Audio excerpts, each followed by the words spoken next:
ma khalaqtul jinna wal insa illa liya'budun.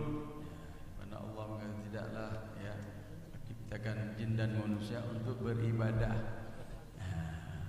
Zikir adalah ibadah ya. Salawat adalah ibadah. Menyohana salawat dan nasah salat.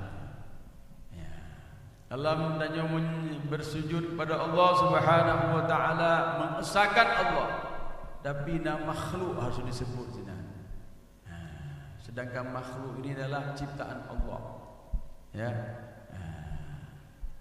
Makhluk namanya makhluk ciptaan Allah. Selain Allah makhluk, tapi Nabi Muhammad disebut di situ. Nabi Muhammad disebut, nama Nabi Muhammad disebut. Akibat ketinggian makam Rasulullah sallallahu alaihi wasallam. Su kena nyonyo ya, yang paling nilai tinggi adalah berzikir pada Allah dan bersalawat kepada Nabi Muhammad sallallahu alaihi wasallam. Karena semua daripada alam ini isyarah ya. Al-kaun isyarah wa antal maqsud yang disebutkan dalam kitab Maulid Diba. Semuanya adalah isyarah. Yang dimaksud isyarahnya adalah kepada Nabi Muhammad sallallahu alaihi wasallam. Madu isyarah kepada Nabi Muhammad ya, mengarahkan kepada Rasulullah sallallahu alaihi wasallam.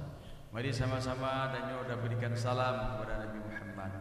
Salam yang biasa dah sampaikan juga dalam salat, assalamu alayka ayuhan nabi. Ya, berhadapan ya, berdekat sekali dan memberikan salam kepada Nabi Muhammad. Lagi dekat assalamualaikum, assalamu alayka ya, kepada peruntuhan kedanyo, kepada jamaah berhadapan lemah ulunji. Nyohana lemah ana dekat assalamualaikum, assalamu alayka. Berhadapan maknanya secara dekat.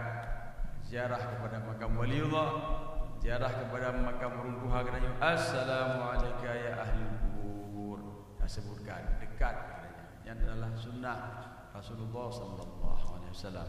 Setiap salam kedanyo kebalah dari Rasulullah. Sayyidina Abu Bakar mengatakan salam salam ila Rasulullah sallallahu alaihi wasallam afdal min itqar raqabah. Afdal min itqar raqabah, lebih daripada tinggi nilainya dengan membebaskan